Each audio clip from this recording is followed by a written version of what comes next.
Hello dear students, आप सभी का स्वागत है नए साल 2022 में। और आप सभी को नए साल की हार्दिक बधाई, शुभकामनाएं। और आपका स्वागत है हमारे चैनल विष्णु एजुकेशन बाड़मेर पर। आज हम स्टार्ट करने जा रहे हैं 10th क्लास की साइंस का चैप्टर नंबर 1। और 10वीं की साइंस का पहला चैप्टर है, उसका नाम है रासायनिक अभिक्रियाएं एवं समीकरण। तो ये पार्ट है। सबसे पहले आपको सब पता होना चाहिए कि हम साइंस के अंदर पढ़ते हैं, केमिस्ट्री भी पढ़ते हैं, फिजिक्स भी पढ़ते हैं, बायोलॉजी भी पढ़ते हैं। तो मतलब सबसे पहले आपको मैं बता दूं केमिस्ट्री क्या होती है, बायोलॉजी क्या है, फिजिक्स क्या है। बिल्कुल हमारे 10th क्लास की बुक्स के अंदर, इस किताब में भी एक ही किताब के अंदर फिजिक्स भी है, केमिस्ट्री भी है, बायोलॉजी भी है। तो कैसे पता करें कि कौन से चैप्टर है वो बायो के हैं, कौन से फिजिक्स के हैं और कौन से केमिस्ट्री के। तो केमिस्ट्री का मतलब होता है कोई भी तत्व, जैसे तत्व आप जानते होंगे, hydrogen, helium, lithium, beryllium, boron, ये क्या है। और इसके अलावा अम्ल, क्षार, लवण, मतलब जो भी रसायन जितने भी है और जितनी अभिक्रिया है और तत्व है, अभिक्रिया है, धातु अधातु है, ये सब क्या है, रसायन है। इसके अंदर कोई जीव जंतु का जिक्र नहीं हो रहा है और ना कोई प्रकाश आ रहा है, न चाल आ रही है, न कोई दूरी है। मतलब ये है किसी भी प्रकार के जितने भी रसायन पढ़ेंगे हम, धातु अधातु, अम्ल, क्षार, तत्व है, हाइड्रोजन, हीलियम, लिथियम, बेरिलियम, ये सब रसायन विज्ञान में आते हैं और रसायन विज्ञान को केमिस्ट्री कहते हैं। तो आप जब 11th में जाओगे साइंस स्ट्रीम के अंदर, साइंस लोगे तो आपको पता चलेगा इसे रसायन विज्ञान को ही केमिस्ट्री कहते हैं। इस केमिस्ट्री के अंदर ये पार्ट आ जाएंगे आपके धातु अधातु, तत्वों का वर्गीकरण और अम्ल, क्षार, लवण, कार्बन परिवार, इसके अलावा धातु अधातु हो गया और रासायनिक अभिक्रिया, ये सब आते हैं आपकी केमिस्ट्री में। और इसके बाद बायोलॉजी। बायो का मतलब आप जानते हो जीव विज्ञान। जीव के अंदर पेड़ पौधे भी आते हैं और जितने जंतु हैं, प्राणी, वो भी आते हैं। तो पेड़ पौधों और मनुष्य का शरीर है, पौधों में जनन है, मनुष्य में जनन है, यानी जीवों में जनन, ये हो गया। जीवों में पाचन तंत्र, पाचन है, श्वसन है, उत्सर्जन है, रक्त परिसंचरण तंत्र है, हमारे अंदर हार्मोन है। ये सब जीव और जंतुओं के बारे में अगर हमें पढ़ना है तो उस ब्रांच का नाम होता है बायोलॉजी, जिसे हिंदी में जीव विज्ञान कहते हैं। और अगर हमें पढ़ना है वास्तव में बल क्या है, दूरी क्या है, विद्युत धारा क्या है, प्रकाश क्या है, ध्वनि क्या है, विद्युत धारा का चुंबकीय प्रभाव क्या है, यानी हमारे आसपास घटने वाले भौतिक घटनाएं। जैसे कि हम पढ़ते हैं सूर्य हमें जब अस्त होता है तो लाल दिखता है, उदय होता है तो भी हमें लाल प्रतीत होता है। मतलब ऐसी सब घटना है और घर्षण है, ये सब चीज़ें हैं ना जो हम पढ़ेंगे, वो आएगी आपके फिजिक्स में। क्योंकि उसमें ना तो कोई तत्व आया है, ना कोई आपके जीवों का जगत, जीवों का जिक्र आया है। इसका मतलब ये सब चीज़ें आती है फिजिक्स में। फिजिक्स में हो गई। आज हम जो पहला चैप्टर स्टार्ट करेंगे तो आप देख सकते हो रासायनिक अभिक्रियाएं एवं समीकरण। ये सीधी सी बात है, केमिस्ट्री का चैप्टर है। तो इसके अंदर हमें सबसे पहले तत्वों के बारे में पता होना चाहिए, तत्वों का प्रतीक पता होना चाहिए और इसके बाद में हम ये पढ़ेंगे अभिक्रिया क्या है और अभिक्रिया कितने प्रकार की होती है। तो आइए स्टार्ट करने जा रहे हैं। आज हमारा चैप्टर रहेगा रासायनिक अभिक्रियाएं एवं समीकरण। तो सबसे पहले आप कहोगे सर रासायनिक अभिक्रिया क्या होती है, समीकरण क्या होती है। समीकरण तो हम मैथ्स में पढ़ते हैं, लेकिन अगर मैं बात करूं तो यहाँ पर वो समीकरण नहीं पढ़नी है x + y = 10 तो, और दूसरी इक्वेशन कोई दे दे x + 2y = 5, फिर x एंड y का मान बताओ, वो समीकरण नहीं पढ़नी है। यहाँ पर हमें अभिक्रियाएं पढ़नी है और उसको संतुलित करना है, ऐसी समीकरण पढ़नी है। ठीक है, तत्वों की समीकरण पढ़नी है। तो आइए शुरू करते हैं रासायनिक अभिक्रिया। तो रासायनिक अभिक्रिया का मतलब होता है जब हम किसी प्रयोगशाला में या दैनिक जीवन में किसी घटना को देखते हैं तो वो क्या होती है, अपना रूप बदल देती है। जैसे मैं आपको बताऊं, आप सबसे मोस्ट इंटरेस्टिंग एग्जांपल है जल का। आपने देखा होगा जल का रासायनिक सूत्र क्या होता है। जल का रासायनिक सूत्र होता है H2O। तो सबसे पहले आपको तत्वों के बारे में पता होना चाहिए।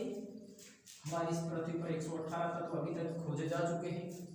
तो तत्वों के अंदर हाइड्रोजन है, हीलियम है, lithium, beryllium, boron, carbon, nitrogen, oxygen, fluorine, neon, फिर आपके आ जाएगा sodium, magnesium, aluminium, silicon, phosphorus, sulphur, chlorine, organ, potassium, calcium, ये मतलब तत्व है। इसके अलावा जैसे आपने तो Pg एजी बोलते हैं सिल्वर को, सिल्वर यानी चांदी। सिल्वर का प्रतीक होता है एजी। और कॉपर, जो आप कॉपर तांबा होता है ना, तांबे के बर्तन देखे हैं, तो कॉपर का रास्ता है क्या होता है प्रतीक सीयू, सीयू कॉपर कहते हैं। ये अपने काम आएंगे इस पार्ट में। आयरन, आयरन को एफईसी, आयरन यानी लोहा, ठीक है। इसके अलावा आपको पीवी, पीवी का मतलब होता है लेड, सीसा कहते हैं। तो ये तत्वों की प्रतीक है, ये आप 9th क्लास में पढ़ते हैं। हम इस पर भी एक अच्छा वीडियो बनाएंगे आपको। और देखो ये तत्व हो गए आपके। इसके अलावा आप देखो सोना है, एयू गोल्ड बोलते हैं जिसे, मतलब अगर हमें अपनी केमिस्ट्री के अंदर सोना कहना है, सोने का, तो अपन लिखेंगे एयू, न कि ऐसे लिखेंगे GUAD, तो गोल्ड नहीं लिखना है। तो क्या हुआ, इस पृथ्वी पर वैज्ञानिकों ने इन तत्वों को दर्शाने के लिए प्रतीक बना दिए। कैपिटल लेटर का अक्सर कैपिटल है, दूसरा छोटा है। तो इस प्रकार आप देख रहे हो ये तत्वों के प्रतीक है। इस पार्ट में अपन को इसी तत्वों के बारे में पढ़ना है, मतलब तत्व, जब दो तत्व आपस में अभिक्रिया करेंगे तो किस प्रकार अभिक्रिया होगी, किस प्रकार नहीं होगी, वो सब कुछ पढ़ना है। आइए, तो जैसे मैंने कहा रासायनिक अभिक्रिया क्या होती है, इससे पहले आपको पता होना चाहिए जल है, और जल के अंदर H2O, H मतलब हाइड्रोजन, हाइड्रोजन में एक H मतलब हाइड्रोजन तत्व है, परमाणु है, और 2 हाइड्रोजन इसका मतलब अणु के रूप में है। तो जल के अंदर क्या होता है, 2 हाइड्रोजन परमाणु होते हैं और एक ऑक्सीजन होती है, इसको अलग करके देखो। लेकिन जब आप जल पानी पीते हो तो आपको दिखती है क्या हाइड्रोजन, ऑक्सीजन दिखती है क्या, अलग नहीं दिखती। आइए देखते हैं कैसे। तो मान लीजिए मैं कहता हूँ एक हाइड्रोजन ले ली मैंने गैस, हाइड्रोजन गैस के रूप में होती है, हाइड्रोजन का अस्तित्व H2 के रूप में है हमारे वायुमंडल में, और ऑक्सीजन भी आप जानते होंगे O2 गैस के रूप में होती है। और जब अभिक्रिया का मतलब यही होता है, या तो 2 तत्व आपस में मिलेंगे, तत्व हो सकते हैं, 2 यौगिक हो सकते हैं, 2 परमाणु हो सकते हैं। तो ध्यान से सुनो, अभिक्रिया का मतलब है किसी भी 2 या 2 से ज्यादा तत्व या परमाणु या यौगिकों का आपस में मिलना, या फिर इनका यौगिकों का से मतलब टूटना, विघटन, ये क्या है, अभिक्रिया है। तो अभिक्रिया का मतलब सिंपल आप ऐसे समझ लो, अगर किसी भी 2 तत्व या 2 परमाणु का आपस में मिल रहे हैं तो इस मिलने की प्रक्रिया जो है उसका नाम होता है रासायनिक अभिक्रिया, ठीक है। और ये अलग अलग प्रकार से मिलेंगे, अलग अलग प्रकार की अभिक्रियाएं होती है, और वही हमें पढ़ना है इस पार्ट में। तो जैसे मैंने कहा हाइड्रोजन गैस ले ली, प्लस लगाया, मतलब ये दोनों आपस में मिल रहे हैं, प्लस मतलब जुड़ना, तो ये दोनों आपस में मिलेंगे। और अभिक्रिया को हम बोर्ड पे समझने के लिए किताबों के अंदर तीर का चिन्ह लगाएंगे। मतलब जब हाइड्रोजन और ऑक्सीजन, प्लस का मतलब क्या है, एक हाइड्रोजन परमाणु है, ये 2 हाइड्रोजन परमाणु है। जब हाइड्रोजन गैस और ऑक्सीजन गैस, जी का मतलब गैस, इस कोष्ठक में जो लिखा है वो इसकी भौतिक अवस्था लिखा गया है। तो हाइड्रोजन गैस के रूप में पाया जाता है और ऑक्सीजन भी हमारे पृथ्वी पर गैस के रूप में मिलता है। तो हाइड्रोजन और ऑक्सीजन जब एक निश्चित तापमान और निश्चित दाब पर आपस में मिलेंगे तो एक यौगिक बनेगा, उसका नाम होता है H2O। हमें नहीं पता था ये पीने के काम आएगा, लेकिन वैज्ञानिकों ने जब देखा कि जब 2 हाइड्रोजन परमाणु मिलकर और 2 ऑक्सीजन परमाणुओं के साथ मिलेंगे तो जो उत्पाद बनेगा वो जल, इसमें अभिक्रिया में, यानी कि जब 2 या 2 से अधिक तत्व या परमाणु आपस में मिलकर एक नया पदार्थ बनाते हैं तो ये प्रक्रिया अभिक्रिया कहलाती है। तो देखिए ये अभिक्रिया हो गई, और अभिक्रिया के अंदर सबसे पहले हमें एक 2 शब्द याद करने हैं, 2 टर्मिनोलॉजी, अभिकारक और उत्पाद। तो अभिक्रिया को मैंने कहा समझने के लिए पेज पर या किताबों पर हम तीर के द्वारा दर्शाएंगे, और जो इस तीर में लेफ्ट साइड में, जो बाईं साइड, आपका बायां हाथ है ना लेफ्ट साइड, तो इस तीर के जितने भी तत्व या परमाणु बाईं साइड लिखे जाएंगे उसे अभिकारक कहेंगे, और इस तीर के जो भी राइट साइड लिखा जाएगा, राइट साइड है दायां हाथ, तो जो राइट साइड इस तीर की लिखा जाएगा उसे उत्पाद कहते हैं। तो ये हो गया उत्पाद, ठीक है, और ये अभिकारक। इस अभिक्रिया में अभिकारक 1 है या 2, मैंने कहा जितने भी तीर की बाईं तरफ लिखे जाएंगे तत्व हो या परमाणु उसे अभिकारक कहेंगे। तो 2 अभिकारक है, हाइड्रोजन गैस और ऑक्सीजन, 2 अभिकारक मिलकर के एक उत्पाद, उत्पाद में प्लस नहीं आया क्योंकि अकेला जल बन रहा है, इसका मतलब उत्पाद कितना मिला, 1। इसका मतलब अभिक्रिया के अंदर हम ये देखेंगे कि अभिक्रिया किस प्रकार की है, वो इस अभिकारक और उत्पाद के आधार पर हम बता सकते हैं कि अभिक्रिया के अंदर 2 अभिकारक मिल रहे हैं या ज्यादा या कम। फिर ये देखेंगे उत्पाद का निर्माण एक हो रहा है ज्यादा। तो इस प्रकार हम पढ़ेंगे आगे अभिक्रियाओं के प्रकार। तो सबसे पहले आपको ये पता चला होगा हाइड्रोजन और ऑक्सीजन, और आपको ये भौतिक अवस्था है याद करनी पड़ती है जो कोष्टक में लिखी है, क्योंकि हमें आगे संतुलित भी करना पड़ेगा अभिक्रिया को। तो सबसे पहले ये हमने तो अभिक्रिया के बारे में समझा, अब हम संतुलित, आगे हेडिंग लिखो अभिक्रियाओं को संतुलित करना, ये हो गया। अब सबसे पहला इस चैप्टर का जो पॉइंट है वो है अभिक्रियाओं को संतुलित करना।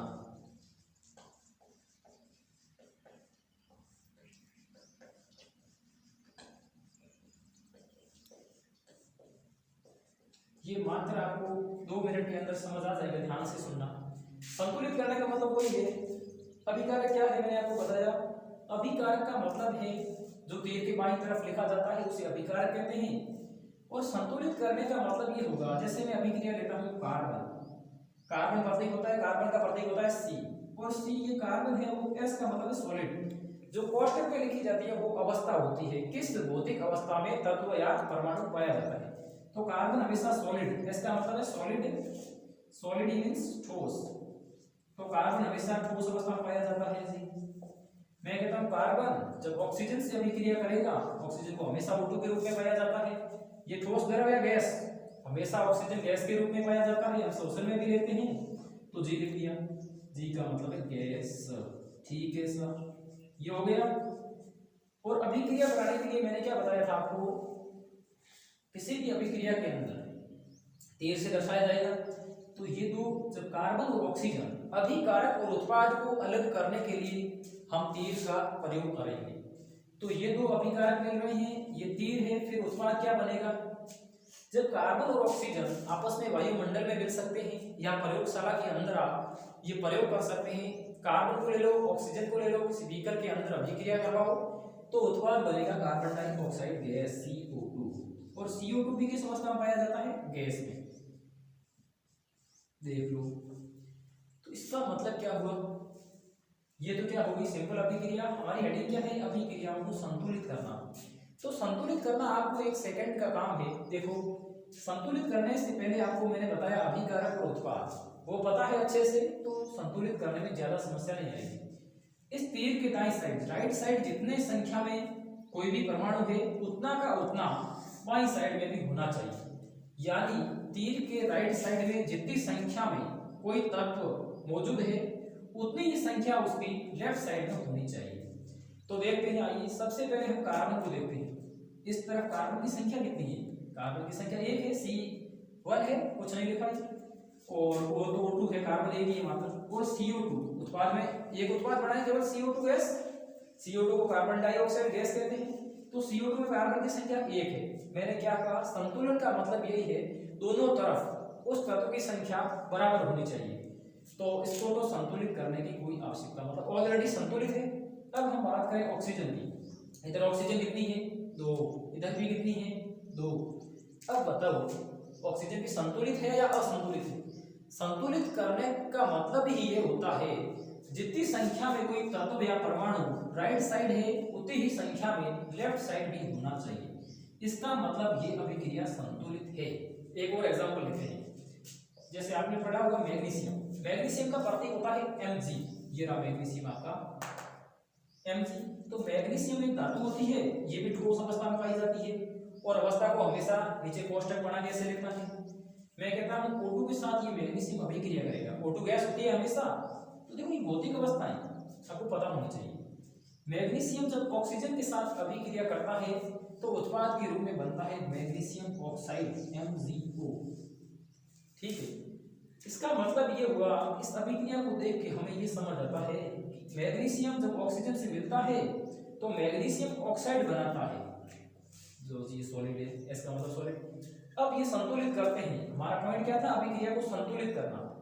तो सबसे पहले देखो मैग्नीशियम की संख्या 1 है, इस तरफ लेफ्ट साइड में 1 है, और राइट साइड में आप देखिए कि राइट साइड में भी मैग्नीशियम कितना है, 1। अच्छा जी, मैग्नीशियम तो इसका मतलब बैलेंस है, संतुलित है। अब ऑक्सीजन की बात करें तो लेफ्ट साइड देखो ऑक्सीजन की संख्या कितनी है, आपका 1 नहीं, ऑक्सीजन परमाणु की संख्या कितनी है, 2। ये तो अणु है, ऑक्सीजन अणु क्या होता है, 2 परमाणु, 2 या 2 से ज्यादा जब परमाणु मिलते हैं तो अणु बनता है। लेकिन एक अणु में 2 परमाणु होते हैं, इसका मतलब ऑक्सीजन में कितने परमाणु है सर? 2। इस तरफ ऑक्सीजन कितनी है बताओ? 1 है। तो अब मैं क्या करूं बताओ? इस तरफ ऑक्सीजन की संख्या 1 है, इस तरफ 2 है, तो क्या करें बताओ? राइट साइड में भी 2 कर दो। बोलो क्या करें? इस तरफ 2 से गुणा कर दो क्या? आपको भी कर दो। तो हमेशा अभिक्रिया को संतुलित करते समय जो भी संख्या आप लगाते हो वो तत्व या यौगिक के हमेशा आगे लगेगी, उसके नीचे सब्सक्रिप्शन में पादान में कभी नहीं लगाना है। यानी जैसे देखो अभिक्रिया को संतुलित किया आपने, 2 यहाँ लिख दिया, यहाँ 2 नहीं लिखना है। जैसे इस तरफ अगर मुझे कोई अभिक्रिया संतुलित करने के लिए 3 लिखना पड़ता तो 3 में यहाँ नहीं लिखता, हमेशा तत्व या यौगिक के आगे लिखना है। ठीक है। अब आप देखो ऑक्सीजन तो संतुलित हो गया जी, लेकिन अब मैग्नीशियम असंतुलित हो गया। फिर देखो आपने कहोगे मैग्नीशियम को संतुलित किया था, लेकिन जैसे ही मैंने ऑक्सीजन को संतुलित किया मैग्नीशियम असंतुलित हो गया। उधर मैग्नीशियम 2 है, इधर 1 है। बताओ कितने से गुणा करूं? सिंपल सी बात है, 2 बनाने वास्ते 2 बनाने के लिए 2 से गुणा कर लो, तो इसका मतलब ये अभिक्रिया संतुलित हो गई। लो, जितनी संख्या में कोई तत्व या परमाणु आपके लेफ्ट साइड में है उतनी ही संख्या में राइट साइड में होना चाहिए, तो आपकी अभिक्रिया संतुलित है, अन्यथा असंतुलित है। और संतुलित करने के लिए हमेशा कोई भी संख्या से गुणा करोगे तो वो कहाँ लिखी जाएगी? उस तत्व या परमाणु के आगे लिखी जाएगी, ना कि उसके नीचे पादांक में, कभी नहीं। अच्छा, अब आगे देखो, ये तो हो गई अभिक्रियाओं का संतुलित करना। अब हम पढ़ेंगे, अब हम देखेंगे रासायनिक अभिक्रियाओं के प्रकार। ये तो होगी समीकरण संतुलित करना, तो अब पढ़ेंगे रासायनिक अभिक्रियाओं के प्रकार। और रासायनिक अभिक्रियाएं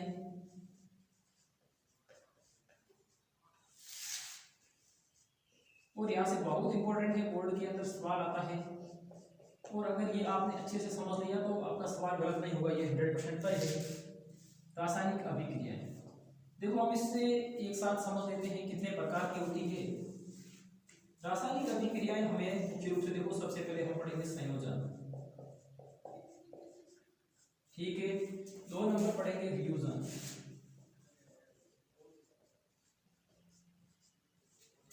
3 नंबर पढ़ेंगे विस्थापन, 4 नंबर पढ़ेंगे द्वितीय विस्थापन,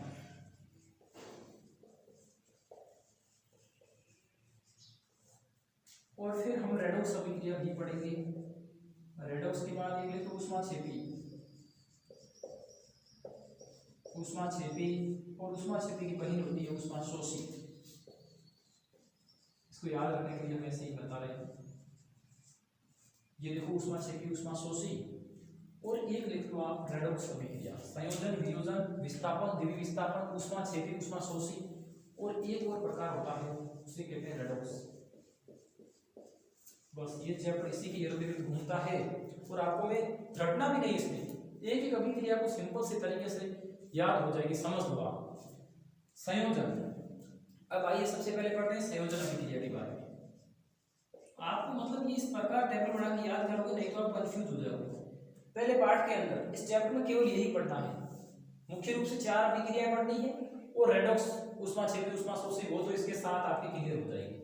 तो आइए सबसे 1 नंबर स्टार्ट करते हैं संयोजन अभिक्रिया, और सबसे क्लियर है संयोजन। इसको अलग से देखें तो योग होना, संयोजन, योग का मतलब था जोड़ना। तो संयोजन होगा जिसमें कहीं न कहीं 2 या 2 से अधिक पदार्थ आपस में मिलेंगे। पदार्थ का हो, तत्व का हो, एक ही बात है, क्योंकि तत्व, परमाणु ये सब क्या है? पदार्थ है। तो संयोजन का मतलब है जुड़ना। संयोजन, स प्लस योजन, हिंदी में करोगे इसका संधि विच्छेद तो भी आपको लगेगा जुड़ना। तो जब 2 या 2 से अधिक पदार्थ आपस में जुड़कर एक उत्पाद बनाएंगे तो अभिक्रिया का नाम क्या देना है? संयोजन।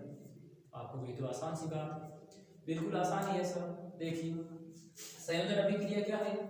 जब किसी अभिक्रिया में 2 या 2 से अधिक अभिकारक मिलकर के एकल उत्पाद का निर्माण करेंगे। जैसे देखो मैं कहता हूँ ये कार्बन है प्लस ये O2 है। भौतिक अवस्था कोष्टक में लिखना मत भूलिए। कार्बन हमेशा सॉलिड अवस्था में यानी ठोस में, O2 हमेशा गैस में। अभिक्रिया सिंपल है। संयोजन का मतलब है 2 या 2 से अधिक अभिकारक लेना है और अभिक्रिया करवा दो। जब 2 या 2 से अधिक अभिकारक मिलकर के एकल उत्पाद का निर्माण करता है उस अभिक्रिया को संयोजन अभिक्रिया कहा जाता है। देख लो, ये आपकी हो गई संयोजन अभिक्रिया। और संयोजन याद कर लिया तो वियोजन इसकी उल्टी है। संयोजन सिंपल, एक बार फिर ध्यान से सुनो। संयोजन का मतलब होता है जुड़ना। कौन जुड़ेंगे? दो अभिकारक, न कि उत्पाद। इस तरफ लेफ्ट साइड वाला को क्या कहते हैं? अभिकारक। तो जब दो या दो से अधिक अभिकारक, ये तो दो जुड़ रहे हैं, दो जुड़ सकते हैं, तो जब दो या दो से अधिक अभिकारक, ये अभिकारक है, मिलकर के एकल उत्पाद, एकल यानी एक उत्पाद का निर्माण करते हैं, तो इस प्रकार की अभिक्रिया को संयोजन अभिक्रिया कहा जाता है। ठीक है, संयोजन आ गई तो इसके नीचे एक और एग्जांपल लेते हैं संयोजन का। CH4 मेथेन कहते हैं इसे, और प्राकृतिक गैस भी कहते हैं। CH4 को प्राकृतिक गैस भी कहा जाता है, और ये गैस के रूप में पाई जाती है। नाम आ गया CH4। जब ऑक्सीजन के साथ अभिक्रिया करती है, प्राकृतिक गैस कहो चाहे मेथेन कहो, और आप जानते हो, अगर नहीं जानते हो तो अभी जान लो, कभी भी किसी की का दहन करना है, किसी को जलाना है, तो कौन सी गैस चाहिए? ऑक्सीजन। तो इसका मतलब ये है, यहाँ पर हम मेथेन के साथ ऑक्सीजन की अभिक्रिया करवा रहे हैं, इसका मतलब मेथेन का दहन करवा रहे हैं। और सवाल आ सकता है बोर्ड में 1 नंबर का, प्राकृतिक गैस के दहन की अभिक्रिया लिखिए। प्राकृतिक गैस का मतलब होता है मेथेन, और मेथेन का रासायनिक सूत्र होता है CH4। तो प्राकृतिक गैस का दहन करवाना है तो ऑक्सीजन से अभिक्रिया करवा दो, कुछ भी मत कराओ। तो CH4 ले लो और ऑक्सीजन ले लो, फिर उसकी अभिक्रिया करो, उत्पाद क्या बनेगा? और कभी भी दहन, किसी को जलाना है तो हमेशा CO2 और जल बनता है। कभी भी किसी भी अभिक्रिया में अगर आपको दहन करवाना है, किसी को जलाना है, किसी तत्व को या यौगिक को, तो हमेशा CO2 और जल बना दो। तो ये रहा CO2, ये बन गया जल, क्योंकि यहाँ किसका दहन करवा रहे थे? मेथेन का, तो CO2 और जल बन गया। अब आप कहोगे सर इसको CO2 किस रूप में पाई जाती है? गैस, जल लिक्विड, L का मतलब लिक्विड। ठीक है, लिक्विड मतलब द्रव। ये भौतिक अवस्थाएं कोष्टक में लिखी जाती है। अब ये संतुलित है या असंतुलित है बताओ जरा। कार्बन 1 है, उधर भी 1 है, हाइड्रोजन 4 है, उधर कितना है? 2 है, ऑक्सीजन 2 है, लेकिन इसका मतलब इसको कितने से गुणा करना पड़ेगा? 2 से। तो हाइड्रोजन भी 4 बढ़ गया उस तरफ भी, ऑक्सीजन 2 और 2 4, ये भी ऑक्सीजन यहाँ कितना है? 2 है, तो यहाँ भी 2 से गुणा कर लो। मतलब संयोजन अभिक्रिया कुछ भी नहीं है, याद भी नहीं करना। संयोजन का मतलब है दो या दो से अधिक अभिकारक जब मिलकर एक उत्पाद बनाएंगे। ये रहे, जब दो या दो से अधिक अभिकारक मिलकर एक उत्पाद का निर्माण करते हैं, तो इस प्रकार की अभिक्रिया को संयोजन अभिक्रिया कहा जाता है। और उदाहरण, कार्बन प्लस O2 CO2, क्या बढ़ेगी? कार्बन और ऑक्सीजन की अभिक्रिया करवा दो, CO2 बना दो। और दूसरा उदाहरण क्या है? प्राकृतिक गैस का है। और कभी भी दहन, किसी भी चीज को जलाया जाता है, किसी भी वस्तु को, तो हमें तापमान मिलता है। तापमान को हम साइंस की भाषा में ऊष्मा कहते हैं। तो इसमें कुछ ऊष्मा भी निकलेगी। उत्पाद की तरफ प्लस लगाया, इसका मतलब क्या है? क्या क्या मिला? जब हमने प्राकृतिक गैस का दहन करवाया, यानी मेथेन को जलाया ऑक्सीजन की उपस्थिति में, क्योंकि जलाने के लिए ऑक्सीजन जरूरी है, तो जब मेथेन की यानी प्राकृतिक गैस की अभिक्रिया जब ऑक्सीजन के साथ करवाई जाती है, तो हमें CO2 यानी कार्बन डाइऑक्साइड गैस और जल मिलता है, तथा कुछ ऊष्मा भी मिलती है। ऊष्मा का मतलब तापमान मिलेगा, उससे ऊर्जा मिलेगी, ऊष्मा मिलती है। अब यहां से सीधा संयोजन से, संयोजन में भी स आता है और अक्षय क्षेपी। तो संयोजन अभिक्रियाएं सामान्यतः क्या होती है? ऊष्मा क्षेपी होती है। अब समझो ऊष्मा क्षेपी अभिक्रिया सीधा 1 नंबर संयोजन समझ लिया। अब ऊष्मा क्षेपी अभिक्रिया क्या होती है, आइए समझते हैं।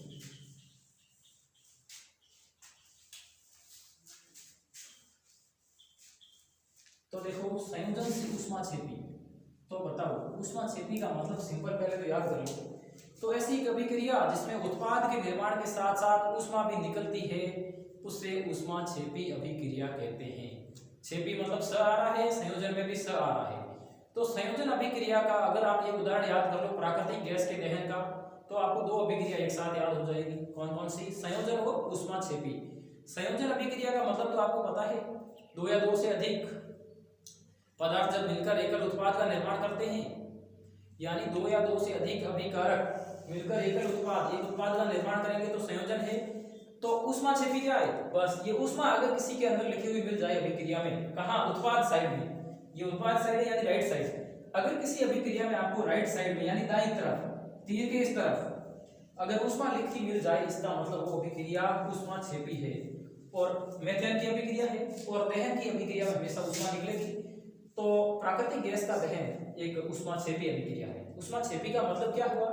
ऐसी अभिक्रिया है जिसमें उत्पाद निर्माण के साथ साथ, ये उत्पाद बन रहा है, निर्माण या बनना, उत्पाद निर्माण के साथ साथ अगर ऊष्मा भी बन रही है, निकल रही है, तो उस अभिक्रिया को ऊष्माक्षेपी कहते हैं। तो ये दो तो क्लियर हो गई। तो ऊष्माक्षेपी अभिक्रिया किसे कहते हैं अलग से याद नहीं करना, बस सिंपल सावधान याद कर लो। कौन सावधान हुई? CH4 मीथेन यानी प्राकृतिक गैस प्लस O2 क्या बनेगा? CO2 प्लस जल और प्लस कुछ बढ़ेगा नहीं बढ़ेगा? अभी तक तो संयोजन है, और संयोजन कब ऊष्माक्षेपी बन जाती है? जब ऊष्मा भी निकल जाए। तो ये संयोजन तो है ही है और ऊष्माक्षेपी भी हो गई क्योंकि ऊष्मा निकल रही है, ऊष्मा हीट। तो ऊष्माक्षेपी आप सुन के लिख लेना। ऐसी अभिक्रियाएं जिसमें उत्पाद निर्माण की, ये उत्पाद है, उत्पाद निर्माण के साथ साथ ऊष्मा भी बनती है या ऊष्मा निकलती है, उस अभिक्रिया को ऊष्माक्षेपी अभिक्रिया कहते हैं। आप लोग सर तो संयोजन किसे कहेंगे? अरे संयोजन तो है ही है, क्योंकि संयोजन की परिभाषा क्या थी? दो या दो से ज्यादा अभिकारक मिलकर क्या करते हैं? एकल उत्पाद का निर्माण करते हैं। ठीक है, ये हो गई आपके ऊष्माक्षेपी। अब फिर देखो नेक्स्ट एग्जांपल ऑफ वियोजन, ये समझते हैं।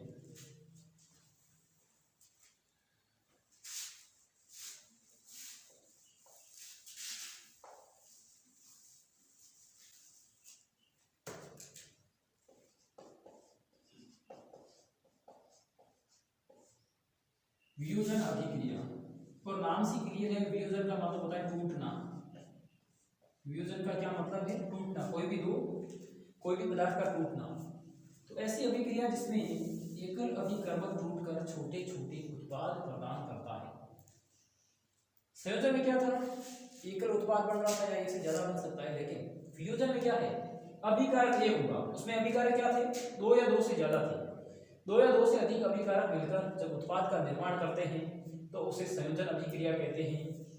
और वियोजन अभिक्रिया एक अभिकारक जब टूटकर छोटे छोटे उत्पाद प्रदान करता है, जैसे मैं उदाहरण ले लूं आपको CaCO3, इसे कहते हैं कैल्शियम कार्बोनेट।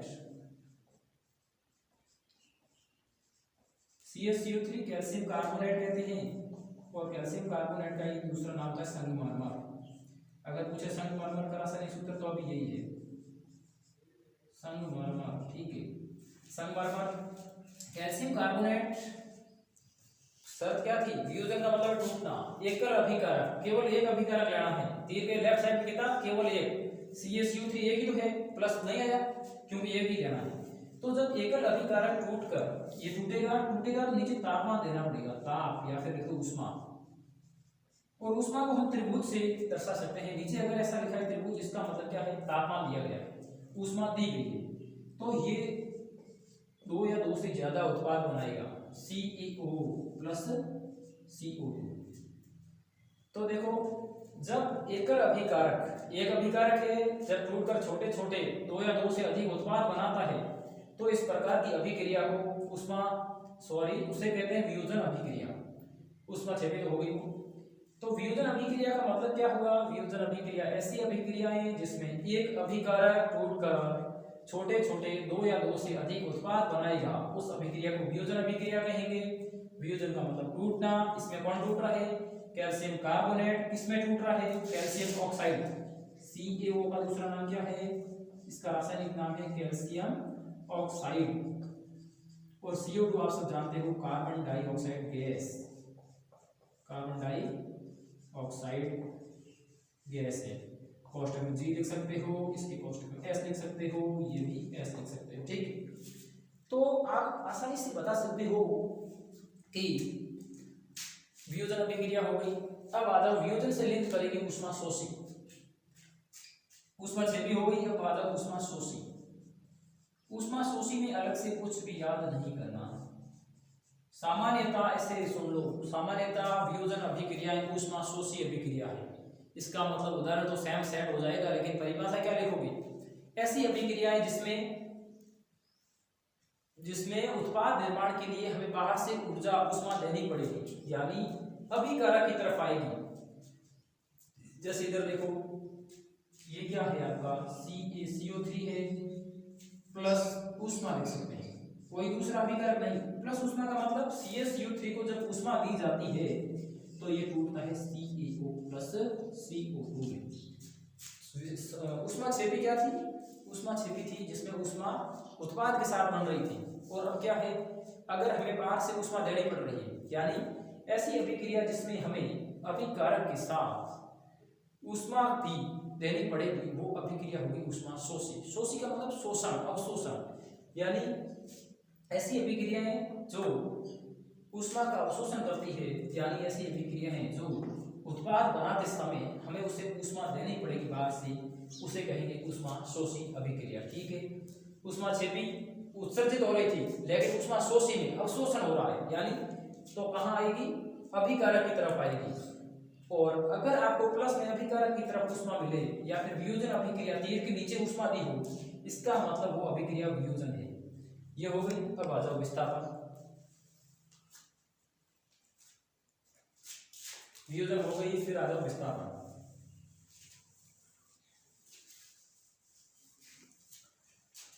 विस्थापन अभिक्रिया, आप जानते हो विस्थापन का मतलब क्या होता है? विस्थापन का मतलब होता है हटाना। विस्थापन का मतलब होता है किसी को एक जगह से दूसरी जगह पर हटाना। तो इसमें क्या होगा? रसायनों की बात कर रहे हैं तो ऐसी अभिक्रिया जिसमें एक तत्व दूसरे तत्व को उसके यौगिक में से हटा देता है, यानी विस्थापित कर देता है। ऐसी अभिक्रिया जिसमें एक तत्व दूसरे तत्व को उसके यौगिक से विस्थापित कर देता है, उस अभिक्रिया को विस्थापन अभिक्रिया कहते हैं। दूसरे शब्दों में हम कहें तो विस्थापन अभिक्रिया का मतलब होता है ऐसी अभिक्रिया जिसमें अधिक अभिक्रियाशील धातु, धातु भी क्या है? तत्व है। तो ऐसी अभिक्रिया जिसमें अधिक क्रियाशील तत्व उससे कम क्रियाशील तत्व को उसके यौगिक से हटा देगा, उस अभिक्रिया को विस्थापन अभिक्रिया कहते हैं। आइए एग्जांपल लेते हैं। तो विस्थापन का मतलब होता है हटाना। Fe किसे कहते हैं? आयरन को। आयरन एक धातु है, सॉलिड लिख दिया कोष्टक में, प्लस CuSO4, और यौगिक का मतलब होता है दो या दो से अधिक परमाणु, ये यौगिक है। और CuSO4 इसे कॉपर सल्फेट कहते हैं। जब आयरन की अभिक्रिया कॉपर सल्फेट से कराई जाती है तो क्या बनेगा पता है? इसमें बनेगा FeSO4 प्लस Cu। अब देखो विस्थापन कैसे हुई? यहाँ पर कोई व्यक्ति का विस्थापन नहीं होगा, एक तत्व का दूसरे से विस्थापन होगा। यहाँ पर देखो कॉपर सल्फेट, SO4 के साथ कॉपर लगा हुआ था। अभिकारक की साइड में देखो, तीर के लेफ्ट साइड में पहले क्या था? सल्फेट। SO4 के साथ क्या था? Cu था। Cu यानी कॉपर था। तो क्या करेगा आयरन? जब ये अभिक्रिया कराई जाएगी तो ये आयरन इस कॉपर को यहाँ से हटा देगा। हटा देगा मीन्स विस्थापित कर देगा, और आयरन यहाँ बैठ जाएगा। कहाँ पर? जहाँ कॉपर बैठा था। तो जब यहाँ आयरन बैठेगा तो देखो क्या बन जाएगा? कॉपर यहाँ से चला गया। कॉपर कहाँ? ये अलग हो गया बेचारा। इसका मतलब ज्यादा मजबूत कौन था? ताकतवर। आयरन किसकी तुलना में ताकतवर है? कॉपर की। कॉपर बेचारे को उसने धक्का दे दिया, हटा दिया, बोला सल्फेट के साथ मैं बैठूंगा। SO4 को सल्फेट कहते हैं। आयरन की बेचारे की एक न चली, आयरन की तो चली, कॉपर की नहीं चली। तो कॉपर ने कॉपर को बेचारे को हटा दिया, कॉपर की एक न चली। कॉपर देखता है यार मैं क्या करूँ, हटना तो पड़ेगा क्योंकि ज्यादा ताकतवर है, नहीं तो जबरदस्ती निकाल देगा। नहीं हटेगा तो उसको धक्का मार के निकालेगा, सीधी सी बात है। क्यों? क्योंकि उसकी ताकत ज्यादा है। और यही ताकत केमिस्ट्री में, अपने साइंस की भाषा में इसे कहते हैं अभिक्रियाशीलता। यानी ज्यादा अभिक्रियाशील तत्व आयरन ने उससे कम क्रियाशील तत्व कॉपर को उसके यौगिक से, ये यौगिक है, उसके यौगिक से विस्थापित कर दिया, और ऐसी अभिक्रिया को विस्थापन अभिक्रिया कहते हैं। तो ये क्लियर है कि नहीं बताओ? विस्थापन का मतलब क्या हुआ? ऐसी अभिक्रिया जिसमें अधिक क्रियाशील तत्व उससे कम क्रियाशील तत्व को उसके यौगिक से हटा देता है, उस अभिक्रिया को विस्थापन कहते हैं। और द्विविस्थापन, द्विविस्थापन आसान है इससे भी।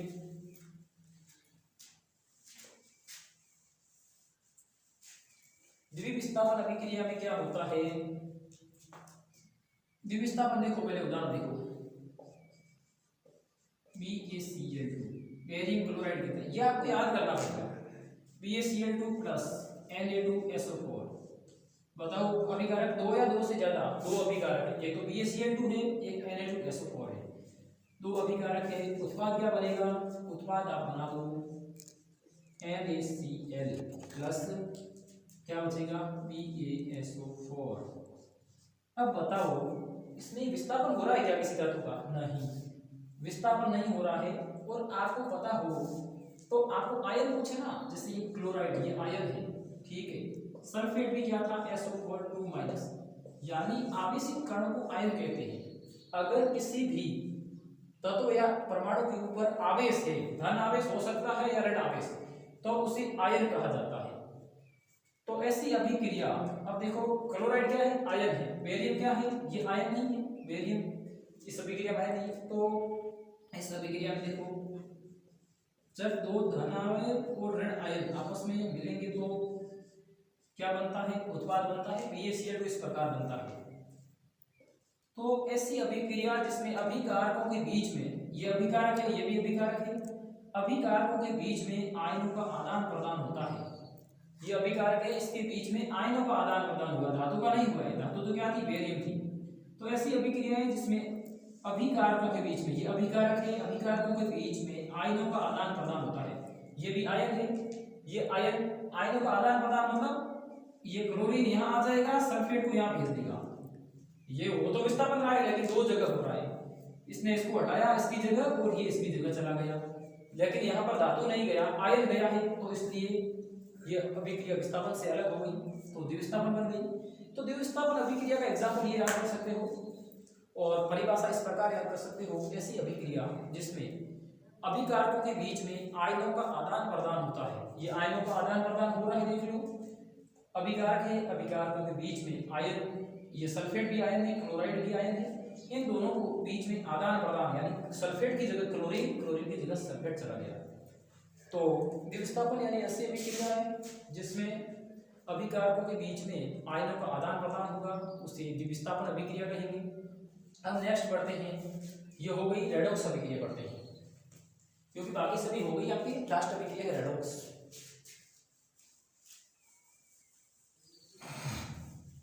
आइए रेडॉक्स अभिक्रिया क्या होती है?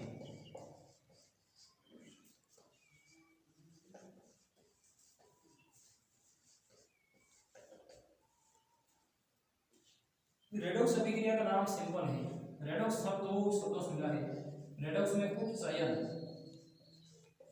और एक आता है इसका उपचयन प्लस अपचयन, इन दोनों शब्दों को मिलाकर हम कहते हैं रेडॉक्स, ठीक है। यानी रेडॉक्स अभिक्रिया का मतलब है ऐसी अभिक्रिया जिसमें उपचयन भी हो और अपचयन भी हो, ठीक है।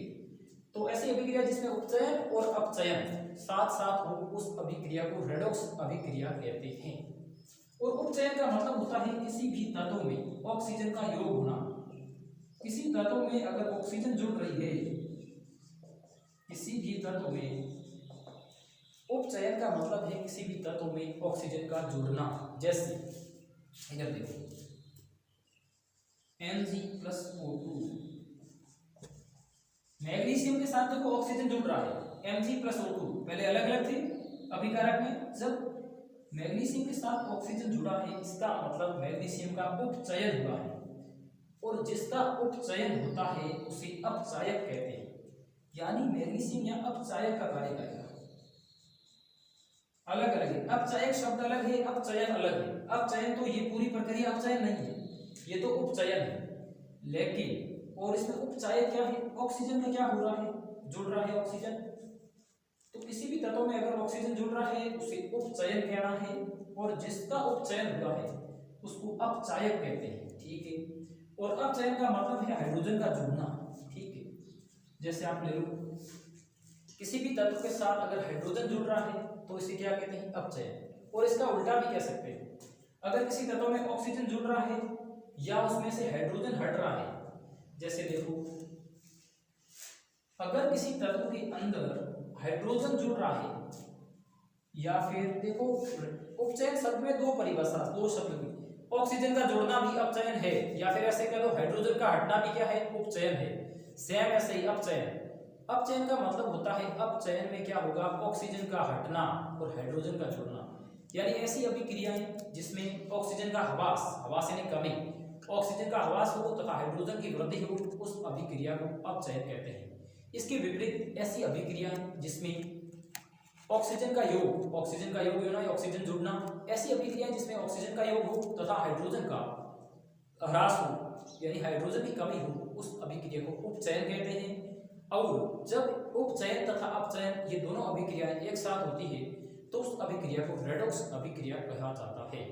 तो जब अपचयन देख लो पहले, तो ये है आपके, जैसे मान लो ये मैग्नीशियम है, इसके साथ हाइड्रोजन जुड़ रहा है, इसका मतलब MgH2। बताओ मैग्नीशियम के साथ हाइड्रोजन जुड़ा है, इसका मतलब उपचयन है या अपचयन है? उपचयन है। उपचयन कैसे नहीं है? ये उपचयन नहीं है, ध्यान दें, ये बिल्कुल अपचयन है, क्योंकि हाइड्रोजन का जुड़ना अपचयन होता है, ऑक्सीजन का जुड़ना उपचयन होता है। सेम ऐसे ही ऑक्सीजन का जुड़ना उपचयन होता है, ऑक्सीजन का हटना अपचयन होता है। जब ये दोनों एक साथ होते हैं तो उसे क्या कहते हैं? रेडॉक्स। तो आइए रेडॉक्स के बारे में पढ़ते हैं।